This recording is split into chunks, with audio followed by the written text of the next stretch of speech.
जैसे जैसे हम धन को पढ़ते हैं, मनी को पढ़ते हैं, मनी एनर्जी को पढ़ते हैं, वैसे वैसे हमें उसकी डेप्थ ज़्यादा पता चलने लगती है और डिसिप्लिन, उसके रूल्स। तो ये समझ में आता है कि जैसे यूनिवर्स ने अपना कानून बड़ा सेट रखा हुआ है। दिन के बाद रात है, रात के बाद दिन है, इस मौसम के बाद ये मौसम है, ये ऋतु है, ये सब बड़ा डिसिप्लिन में चल रहा है। सेम वे पैसे की एनर्जी के साथ जो चलना है वो भी बहुत बहुत बहुत ही अलाइंड है, बड़ा शेप्ड है। पर ये शेप हमें समझ में नहीं आती एज अ ह्यूमन बीइंग। जब हम कुछ कर्म करते हैं, उस कर्म से अगर वो शेप खराब हो रही होगी तो हम पैसे की तंगी को महसूस करेंगे ही करेंगे, एक्सपीरियंस करेंगे ही करेंगे। ये एक्सपीरियंस मैंने तब किया क्योंकि मैं खुद इस दुविधा में, इस परेशानी में, इस तंगी से गुजर रही थी।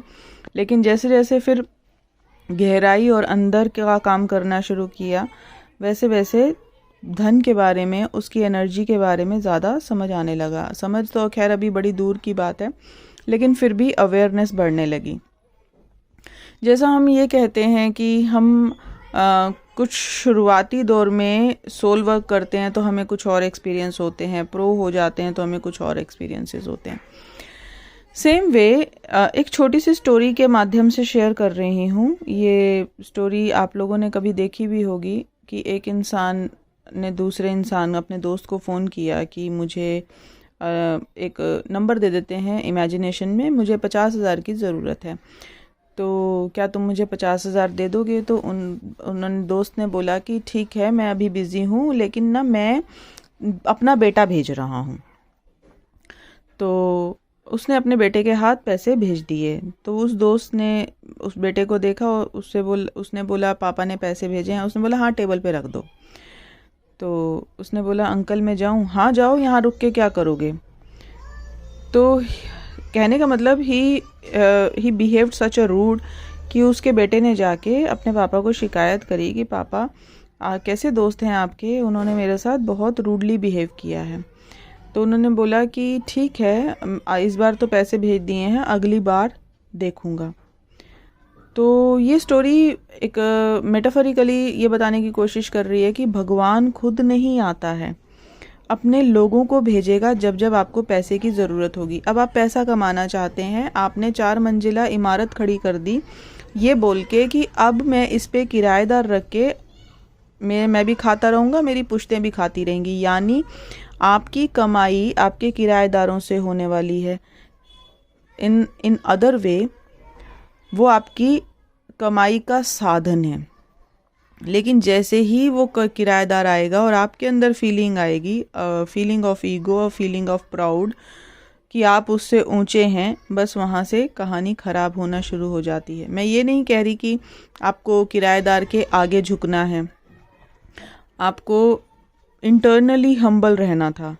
लेकिन वहाँ हम इंटरनली ही हम्बलनेस तो बड़ी दूर की बात होती है, हम कुछ और ही हो जाते हैं जब हमारे सामने पता चलता है कि मेरे पास प्रॉपर्टी है और इसके पास क्या ये है, क्या किराएदार ही तो है। मैंने बहुत लोगों को देखा इस तरीके से बिहेव करते हुए। एनी हाउ आप समझ गए किस बिहेव की बात कर रही हूँ। सेम वे जब हम किसी को पैसा उधार देते हैं, ठीक है, और उस पैसे से उसकी कमाई शुरू होगी। कुछ लोग इंटेंशनली इसका व्यापार शुरू करते हैं ना कि मैं ब्याज पे पैसा चलाऊंगा। तो ब्याज means a kind of income, a source of income.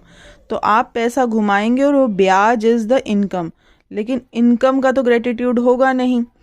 होगा क्या, वहाँ पर भी आप सुपीरियर पर्सनैलिटी को कैरी करने लग जाएंगे और एक सिग्निफिकेंस कैरी करेंगे कि मेरा पैसा है, तूने देना है एंड तुम छोटे हो।